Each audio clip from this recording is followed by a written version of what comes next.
Hello and welcome, dear listeners, to our pilot episode of the podcast channel Savoir. My name is Shilton. Hosting with me are Mary and Michael. As the world faces the horror that is the COVID 19 pandemic, a few innovative Kenyans with budding prospects have broken the internet and made news headlines following the efforts to fill the gap much needed in the fight against COVID 19. Today, we have the pleasure of hosting three out of the team of 15 students from Kenyatta University, amongst others. We have Christine and Louis in the field of biomedical engineering, joined by Frederick, a medical student. Welcome. Please greet and introduce yourselves to our audience. Hello, how are you? I hope it's okay if I go first. My name is Lewis Kamindu. I'm a biomedical engineer. I'm in my final year. Actually, I'm taking my final exams right now, and it's a pleasure to be part of this podcast. Thank Thank you you. so much. Thank you so much. My name is Christine Were. I'm a fourth year biomedical engineering student at Kenyatta University, Kenya. And it's an honor for me to participate in this podcast today. Thank you. Hello guys. Hi. My name is, Hello. hello. My name is Frederick Nundu. Mm-hmm. I'm in my third year. I'm taking Bachelor's of Medicine and Bachelor of Surgery. Mm-hmm. I appreciate this time you've given to us to interact. Thank you, our guests. I guess we can go straight forward to the questions. And for the first one, given the climate that we are in, or rather during that whole time, I'm sure the whole need for a ventilator must have been quite. It was necessary, right? But what was that moment where you felt this was it? When did the idea actually hit? That this is what we need. This is the problem that we need to fix right now. Uh, I guess we can start with Christine. You okay with that? Yes, I'm Mhm. okay with that. Mhm. Okay, when COVID hit our country, Kenya, in March 2019, the school advised us to go home and to stay safe with our parents. And as engineering students, most of the time we are taught so many things in class. And when we were at home, we wondered, what are we going to do for our country? Because we're seeing scientists start researching on vaccines and doctors also working in the hospital. So we also had to contribute. And you remember this was going to be a very long holiday and there's nothing we could do at home. That's when we teamed up and decided that, guys, actually we can make a ventilator because most of us have been in hospitals and have used those devices before. So it was just, the idea was just born out of free time and also availability of skills that you have. And for our fellow guests, anything else you can add onto that, Lewis and Yeah, uh-huh. yeah. I may go take a go at it, and then Lewis may add something. Uh-huh. So Christine has already explained. It was a difficult time. Mhm. We were all going home, and everybody was afraid. Mm. Now, the problem that we had actually was that we didn't have ventilators because the Western countries that were giving us the ventilators had refused even to sell theirs because they were also in their fix, Mm. and we were left. On our own. Mm. So, as engineering and medical students, there's a group that we have that is IEEE, the Institute of Electrical and Electronic Engineering, then EMBS, and Engineering in Medicine and Biological Sciences. So the IEEE team consists of all of those guys in this team. So we met up, we discussed what we could solve, the way Christine has already explained. It will be a long way if we go to the lab, and Cambry was doing their parts. Then the engineering department said, what if we make these ventilators? So we came together. The medical side had to bring the ideas on how do we go about making these ventilators, what does the human ventilation involve. And then we worked together with these engineers, the Tina, Lewis, and the rest of the group, and our team leader. And we agreed that we can come up with a prototype. So we had a chart. We formed charts. We wrote charts that will lead us on how to go about it. And then now we approached the institution and requested that they support us to do the prototype. And then the VC was very appreciative of these ideas. He said, yes, I can support you. So we were called very fast to go to school. And then we started our work in prototyping. So that's how we actually went through. Maybe Lewis can add something. My friends Frederick and Christian have talked about the process and how we actually came about it. I think the only thing I can add is to say that it's important for us to look inward when you're facing crisis and come up with solutions for ourselves. It doesn't matter what country we're in, that world or past. And also, I think it's important that I recognize our team lead, Fidel, and the rest of the team as well, because if it wasn't for them, they wouldn't have been born as well. Yeah, that's it. It is true. And at that point, there seemed to be like a race for ventilators. Like I remember even NASA wanted in, and so many things were happening. Even in the US, you find like the FDA were trying to create rules, bend over backwards, so that they can ensure that a lot of these things were being made because it was a crisis. It was an emergency of sorts, and making something like this must have come with some challenges, right? What exactly what were the biggest challenges you really faced from the beginning? You can walk us through it, really. Okay, thank you very much. I'll go through some of them. Then Christian and Lewis will add. Yeah. Initially, as we met, remember we were going to make something that has never been made in Africa. So it was like we have a plan. Then there's really nowhere to refer to, like, how did they make theirs? We do not have a ventilator that is there, that we are looking at it, and then we trying to do reverse engineering like other universities were doing. They were buying ventilators and doing reverse engineering. So ours, we were starting from scratch and using the principles of ventilation and what is required. So it was such a challenge to come up with such a thing. And then the concept itself, building the concept, then working with engineers again to make it happen. So it was a very difficult part. The other difficult part was we did not really have the parts, because most of these things are made from, the spare parts are not in our country, because there's no company that is making ventilators either in Kenya or in Africa.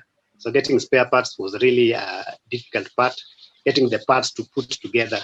So we were actually using what we have in the country, taking this, trying this to fix there. So it was that was the extent of the challenge.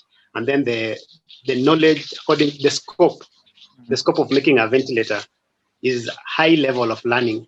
So reading deep books that are beyond your level, studying and researching things that are beyond your level was again really demanding. We're actually not sleeping. We sleep like 1 hour or 2 hours. And we were working around the clock, because the country was asking where the ventilators are. Actually, they had already known that there are some students who are researching and looking for making ventilators.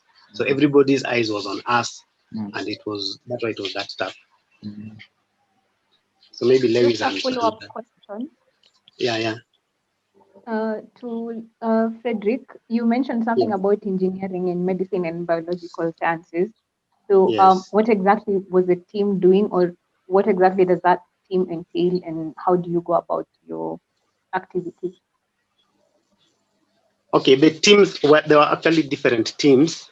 It's good you brought up that. The engineering was made up of the mechanical engineering, the electrical engineering, the biomedical engineering, and then there's the medicine team.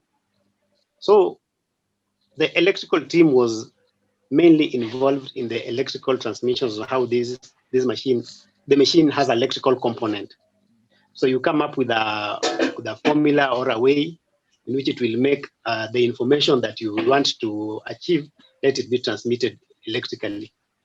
And then the engineering team, which Lewis and Christine will tell us more, they were mainly involved in, apart from development of the logic, and also translating that information from, again, the medical side, because they are doing both medical sciences, and they're also doing the engineering side.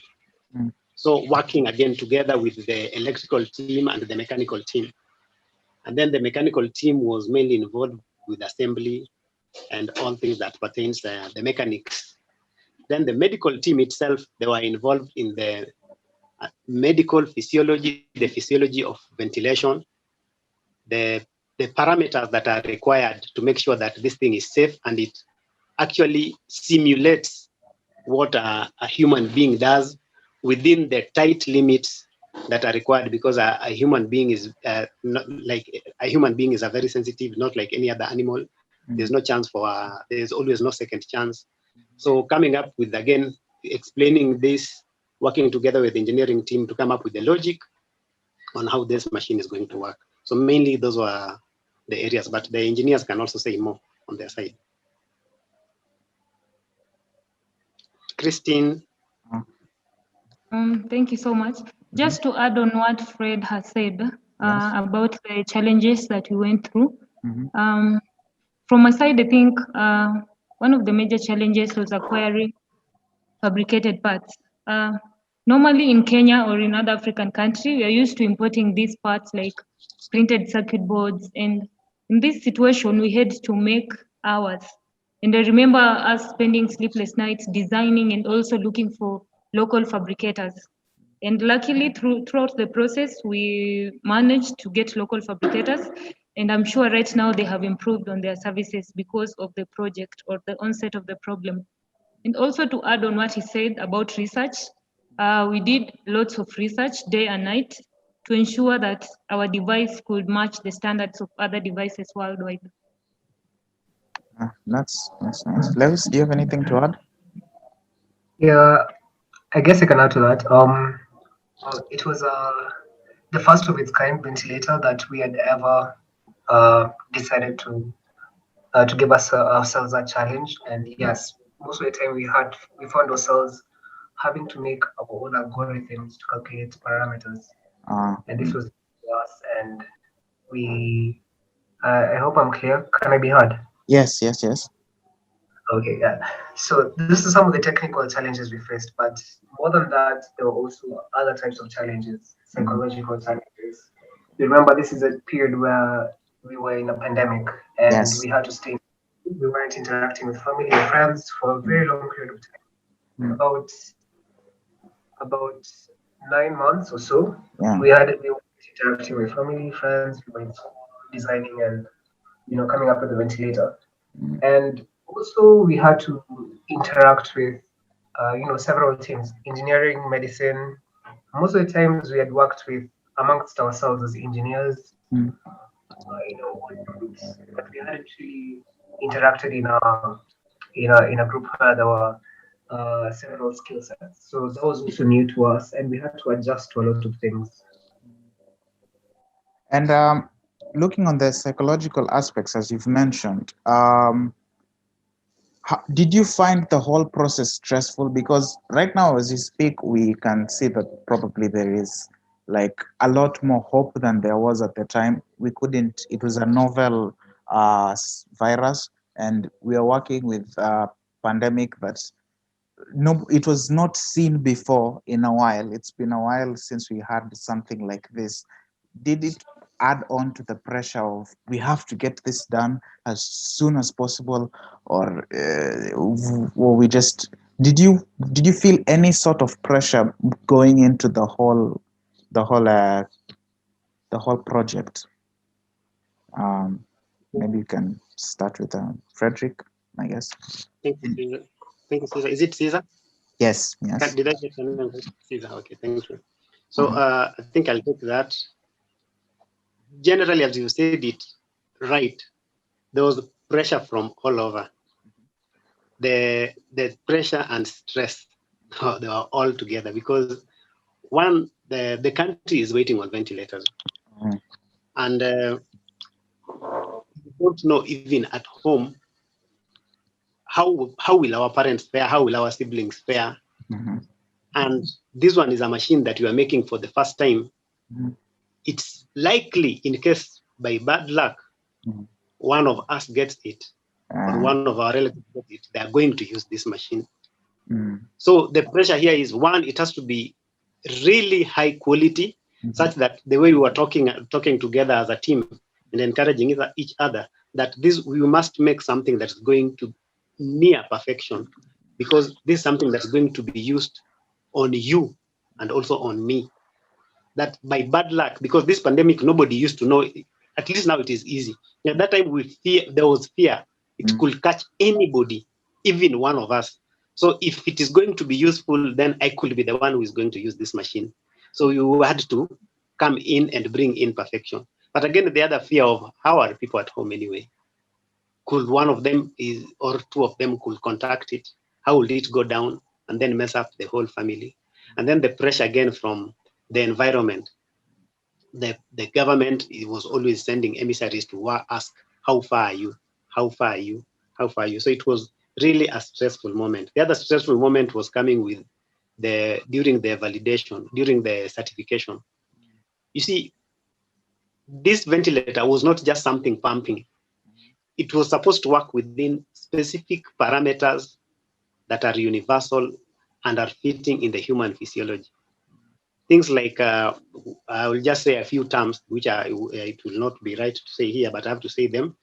Parameters such as the positive end expiration pressure. That is the pressure that is supposed to be remaining in the lungs when somebody is bringing it out.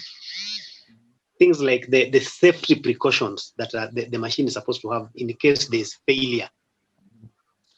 Are there alarms in case power goes? So there were a lot of things that perhaps we'll get time and talk about later. So all this pressure for it to be validated, they came with something like it was actually a marking scheme, and they were ticking one after the other. Did you meet this? Did you meet this? Did you meet this? And these were orders from WHO and other organs, the whole world, universal organs that are concerned with standards that are supposed to be met, and they were coming through the Bureau of Standards.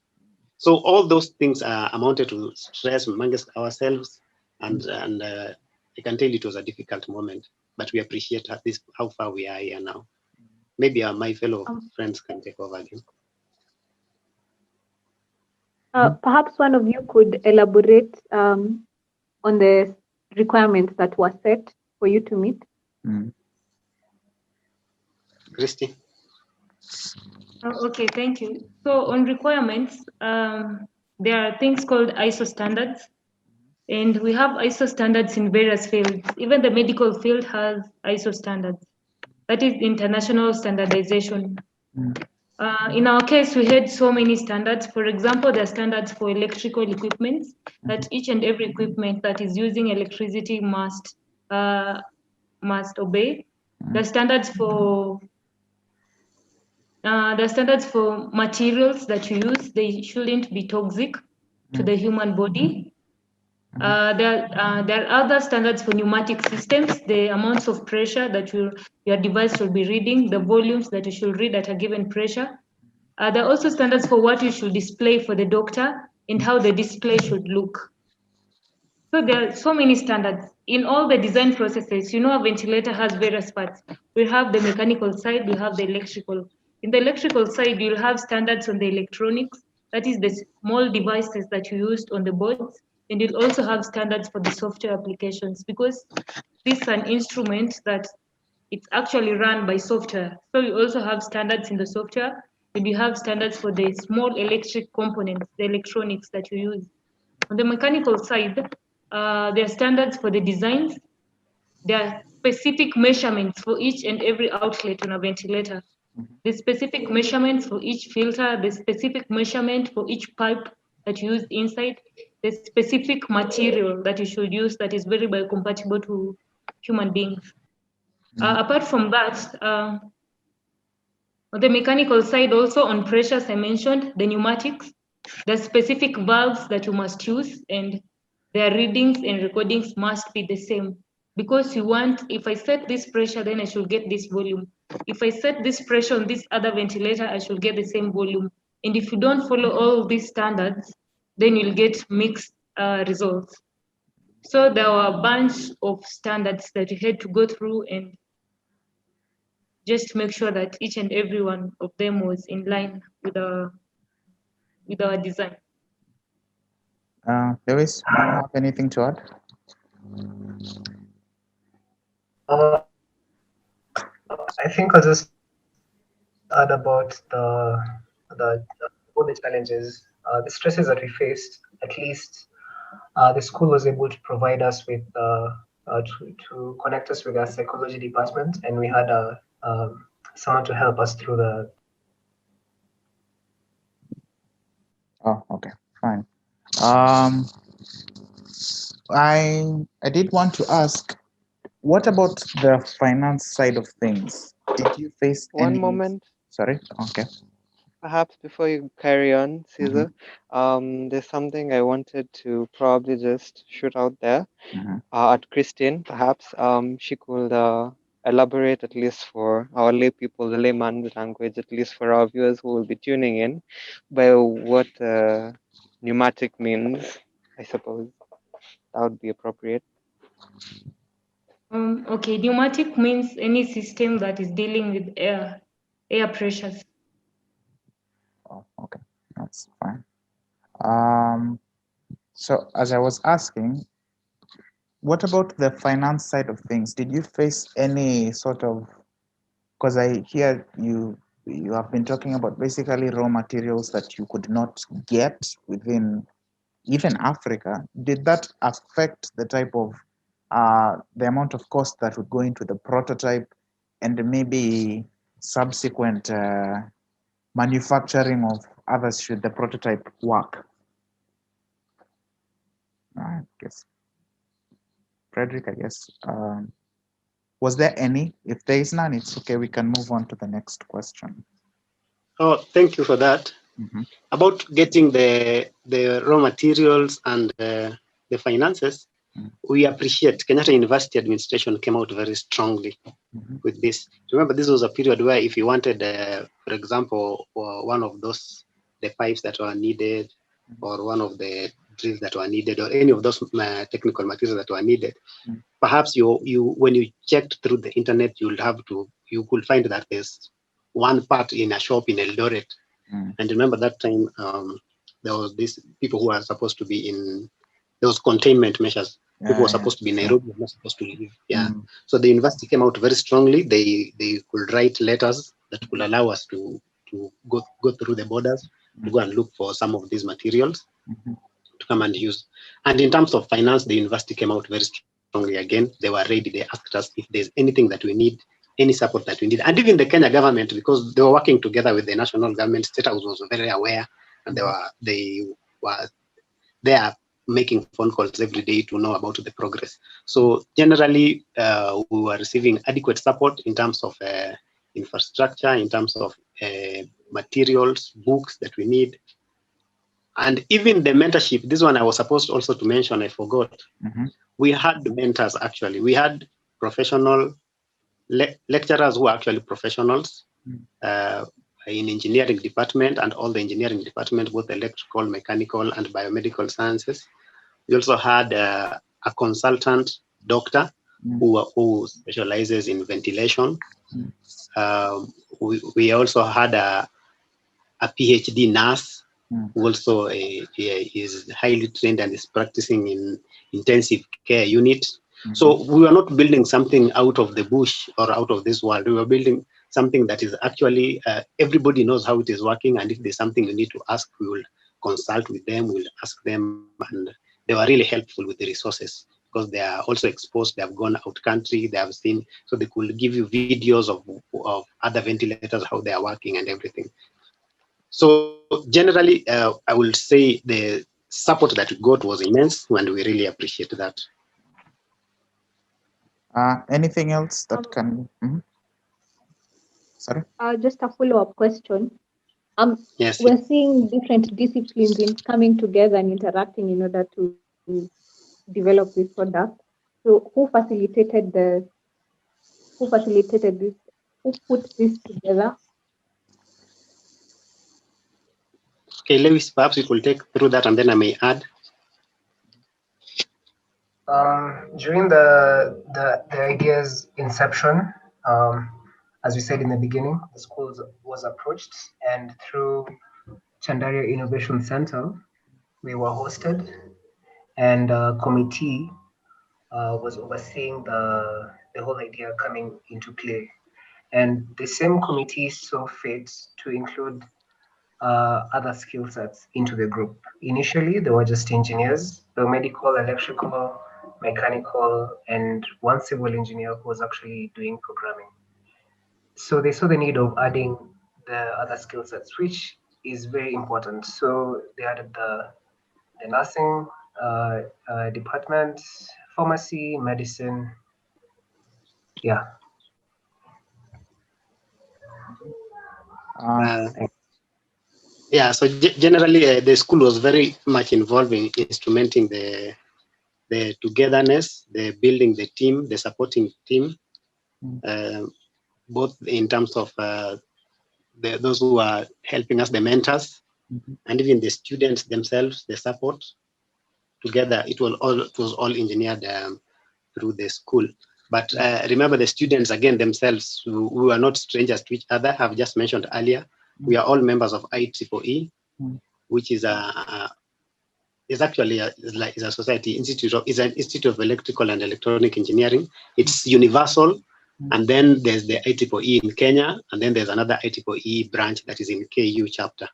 And one chairman, the chairman of the IEEE, is still the same chairman who was leading us again through this ventilator project. So generally, it was a team that had known each other a bit earlier, but had come together again with one common purpose: to save a country and to save the world. Thank you. So this might have been something you might have been asked before, but it would be nice for the audience to also catch up on this, because maybe. But what exactly made this specific prototype different from what was actually being provided? I know you probably have dealt with it, but for the sake of our audience, run through that again, if it's possible. Okay, perhaps you'll allow me to take that. And then again, as usual, I will still be open. The rest of them, the engineers will follow up with it. So the uniqueness of our ventilator is that, first of all, I must put it like this, that all ventilators perform the same function. And the function of a ventilator is to help sustain life. Somebody is put on a ventilator when they cannot breathe on their own. And if they don't have, if their ventilator is not used to support them, then they lose their lives. Yet, if they would have been on a ventilator, medication will have been given, this person will improve. And when the disease process goes and the body regains, this person is weaned off from the ventilator slowly until they regain their own breathing. And by doing that, a life has been saved. So the basic function of a ventilator is to simulate the normal breathing of a human being. With the way you breathe now, the way you are breathing without effort, that air is entering at a given pressure, is reaching only a given volume with adequate concentration of oxygen and adequate concentration of carbon dioxide. After these seconds, it is released out.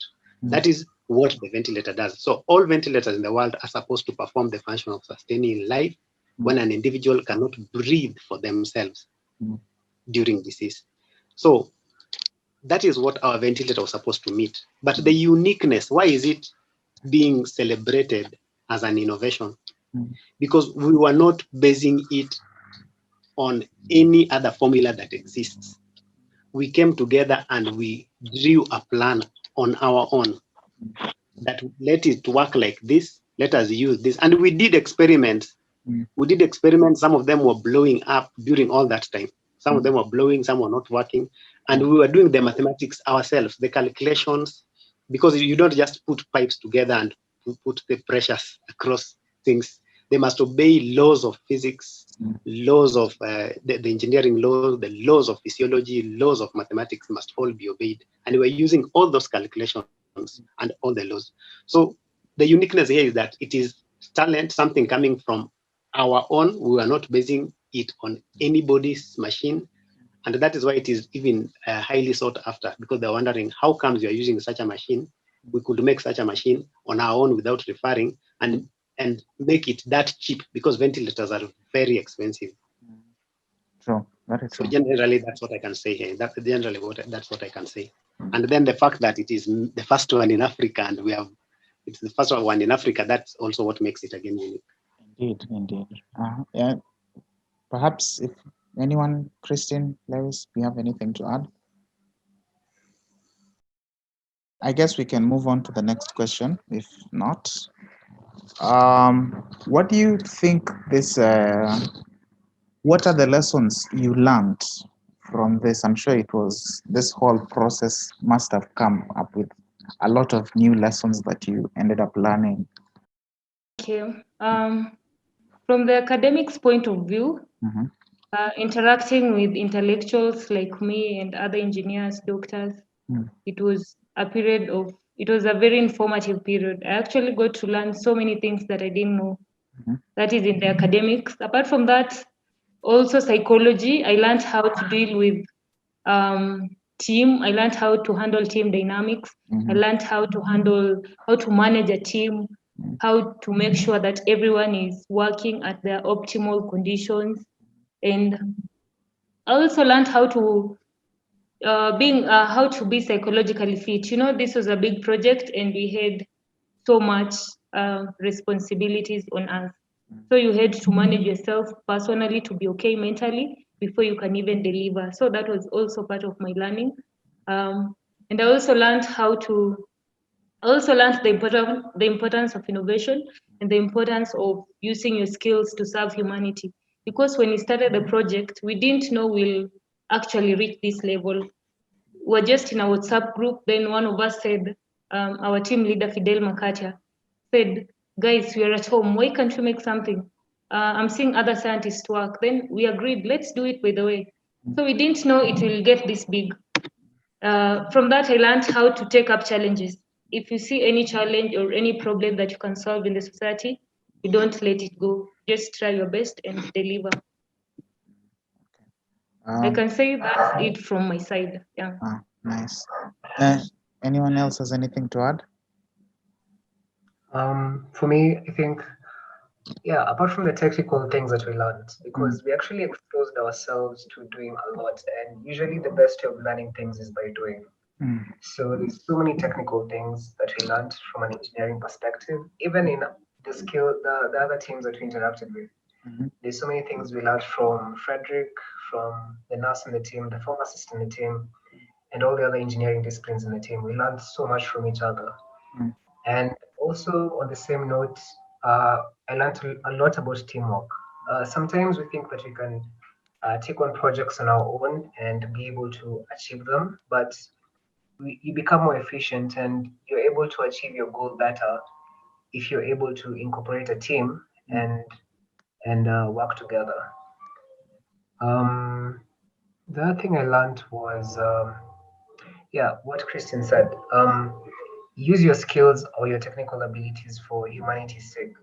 Most of the time, technical people or people in tech usually want to build AIs or just machines that can do amazing things, but then they forget the whole point of it is to solve a problem. So once you learn to focus on the problem, then you have it figured out. Okay, that's it from me. Frederick, anything to add? Thank you. I appreciate all those things that they have said. I could agree with them. Not I could, but I actually agree with them. There was a lot to learn from. As besides learning, working together, the teamwork and everything, I have learned that pulling together whenever you are faced with a challenge, sharing it and looking for internal solutions before running outside. Internal solutions. We actually have solutions amongst ourselves, but we don't believe that we have them. So until we try, because ours was, let us try and make something. We didn't know how far it would go, but it finally ended up to be an actual thing. So if we did not try and we just went home and just stayed like the rest and wait for suffering and wait for death, then we wouldn't have discovered, we wouldn't have had a first ventilator being made in Africa. The other thing, again, as Africans, we must believe that not everything must come from the West or from the East. Solutions are here. We are equally intelligent and perhaps more intelligent. And this one is not to mean or to demean anyone, but to remind us that as human beings, and I'm speaking as a doctor, in this case as a medical student, that we have what it takes. The brain, the intelligence is the same, and sometimes we actually have more.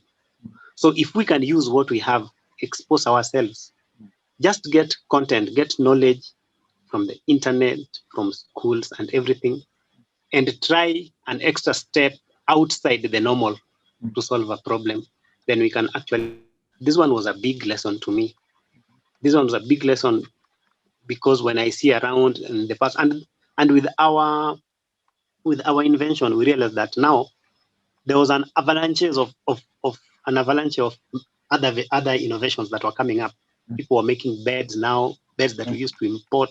Yes, there were a lot of things coming up. People realized that we can actually do these things. So these solutions are just within amongst us. So let us look from within, and this one is a lesson that we like to go outside there for Kenyans, for East Africans. Let us look amongst ourselves and lift ourselves up. We don't need always to go begging to the West when we can actually do it ourselves. Thank you. And and maybe a follow-up. It's okay. Yes.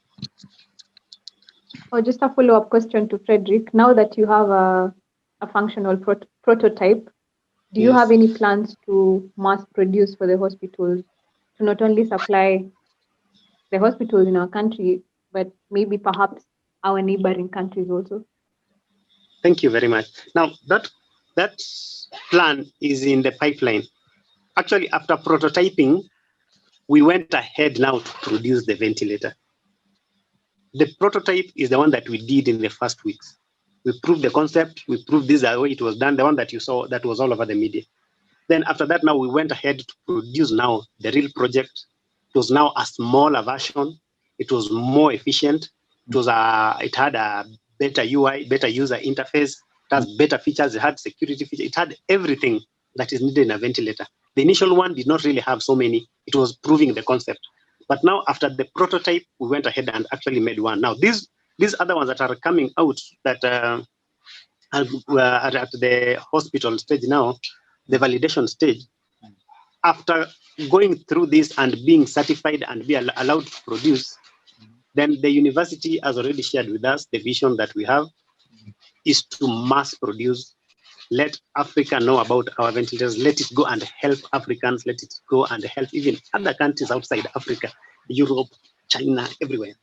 So that people will go into the suppliers and say we want Tibavent, and with a mark from Kenya or from Kenyatta University, and that's the way to go.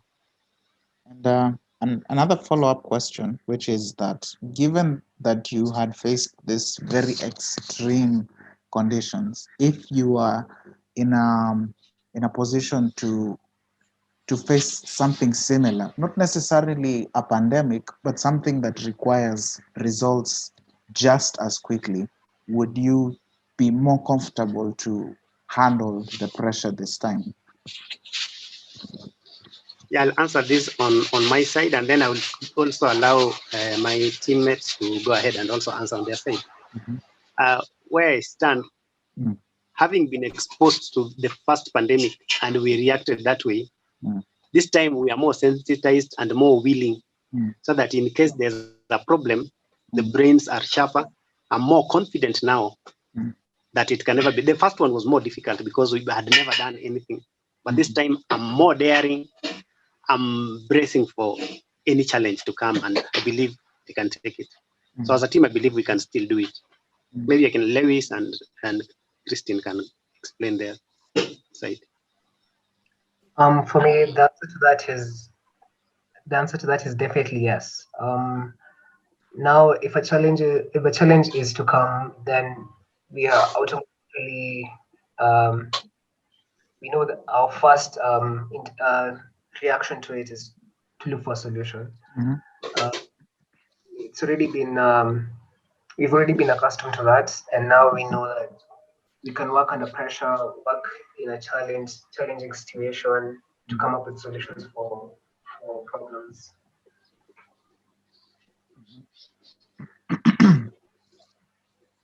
Just to add on to that, what my colleagues have said, it's actually true.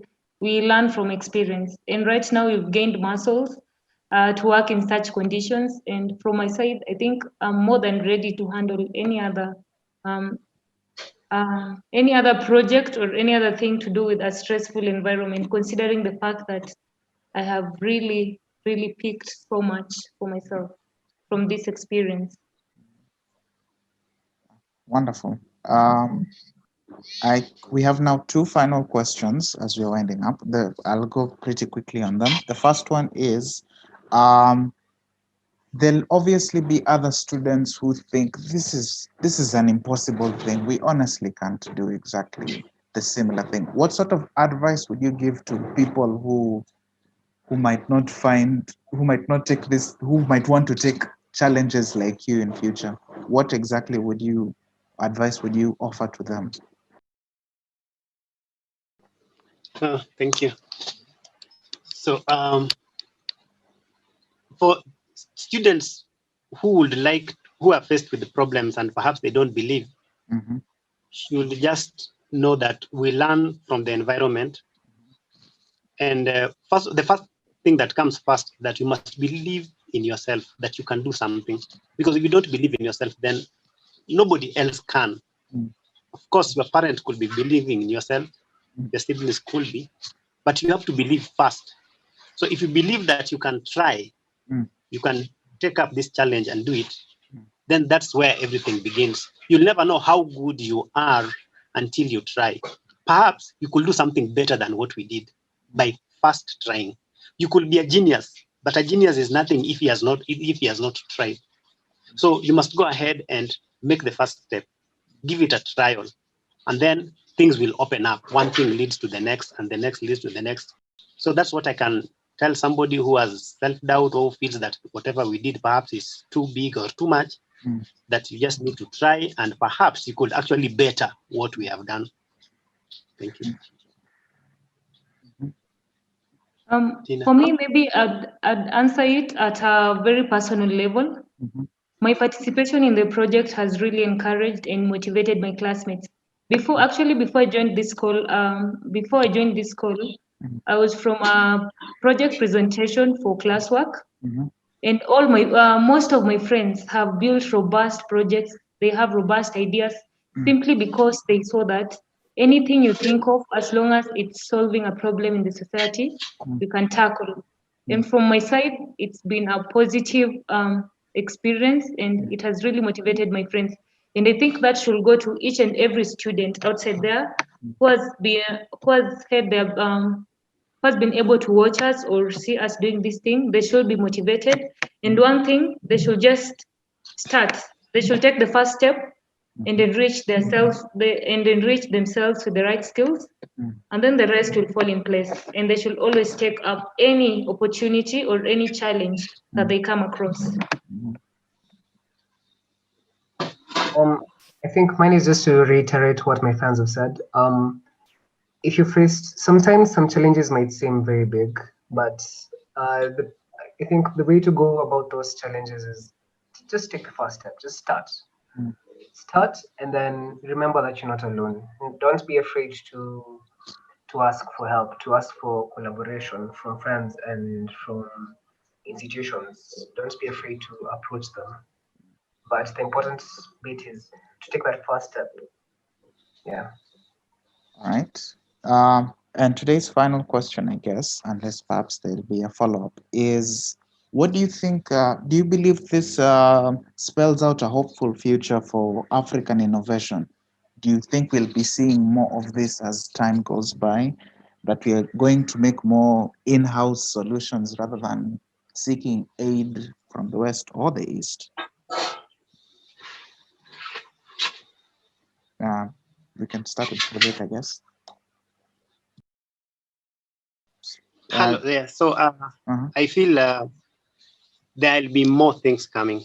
Mhm. There'll be more things. This is not going to be the last one, because even after that, we have been doing other things. We have either individually, like me. After that, I went through another project where we were finding solution to the world hunger through a United Nations challenge on health price, food as a source of change, where the world is being faced with hunger, and we want to bring in change through food. So it's just one of those things that we are doing. So it was not the end, and more challenges keep coming in different areas according to an area of interest, your area of interest and area of specialization. So I believe that after this, there'll be more and more people believing after seeing what we did. And actually, I can see them around. Even in this university, there are people winning more and more things. So I can just believe, and I hope and I pray and I encourage everybody around that you can do your part, you can try, and let us bring in more and more innovation, more and more innovations, and let us improve humanity. That's all. Follow-up question. Yes. What foreseeable challenges do you foresee in the future when it comes to mass production of these ventilators? The challenges that we will see when it comes to mass production ventilators. Yeah. Perhaps just acceptance. As we have already said, this is our first mechanical ventilator made in Africa. And the human person that we have, the common politician that we have, they still believe that things from the West perhaps are the best, and perhaps they're more accurate. And I want to tell them at this point, I want to tell everybody that the ventilator that we have is as good as any other. It is as good as either, as long as it has been certified. Remember, this one is a class 3 machine. This one is a high risk machine that cannot just be certified to go ahead because of political reasons. There are bodies. Remember, United Nations had a hand in it, and they actually went ahead and awarded us. They had to come and see it working. They are aware of the parameters. There were emissaries that were sent from, there are people who were sent from the World WHO to come and help us, to come and evaluate if what we have done is actually true and if it is meeting the standard. So if it has been certified, it has been found and tested to be functional and good, we must believe as Kenyans, we must believe as Africans that this is the way to go. So the challenge of acceptability still is real, but I would like to challenge everybody again outside there that we don't need to believe that only things from the West are the best. This one is still as good. So as we go through the mass production, we want to have people believing and buying our ventilators. Build Kenya, build Africa. Wonderful. Wonderful. Anything else to add, perhaps? I have something to add. If I can respond to Caesar's and Mary's question, just to add about innovations in locally. First of all, I'll say that the fact is they have been there. They're there. So the challenge is for the institutions that can support these innovations to live up to their dreams, that they become products and actually go out there in the market. The brilliant ideas down here, and it'll take an investor or an innovation center like Chandaria and more of them to really help them grow up to be actual products. And also to respond to Mary's um, about the challenges that they foresee coming during the production period, maybe they can be seen as opportunities, some of them, because ventilator has other, it works using other instruments, and these instruments it can come as an opportunity for us to develop them hand in hand with the ventilators as well. Mm. Thank you. Christine, any last, anything else to add? Just to add on innovations in Africa, I think from, as Lewis has said, innovations have been there, and I believe we are going to continue innovating. And even some of us here, you understand, will not stop from this innovation. We are still doing more and more projects, and even other colleagues from other universities have also come up, are also coming up and doing big and bigger projects. So I believe this was a good opportunity for the world to see that Africa, we can actually make machines of our own, and we can serve our community. And to all engineers who have skills and all technical people, I'll just maybe advise them to use their skills in solving problems, maybe problems at hand or problems that we expect to face in future. Thank you. Well, at this point, I'm done with all my questions, so I will hand over to Mary, who will do the final remarks. Mary. Frederick, Christine, and Lewis, thank you so much for joining us today. We've learned a lot, and we appreciate the fact that you took time of your busy schedule to answer some pertinent questions that we had, and to also shed some light on what we as young Africans can do for our continent and our countries. Thank you. And this we've come to the end of our session, and thank you so much. Thank you once again for tuning to Savoir podcast. We appreciate your time and hope to see you again.